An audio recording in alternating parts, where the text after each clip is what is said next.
Hello, hello! Magkukrochet na naman tayo. Sana yung aking hook. Ang gagawin ko ngayon, ang ipapakita ko, yung ribbed style. Ribbed design o style.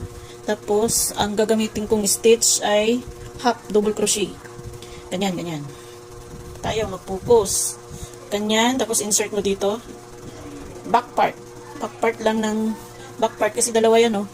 Yun ang back, yung nakaharap sa'yo, yun ang front niya. So, back part, tapos half double crochet. Itong tatlong loop na yan, ipapasok mo lahat sa thread mo, sa hook mo. Yun, ganun. Yan. Ulit, half, back part, tayo na pumasok. Yan. Pasok yung tatlong loop sa hook. Ganon.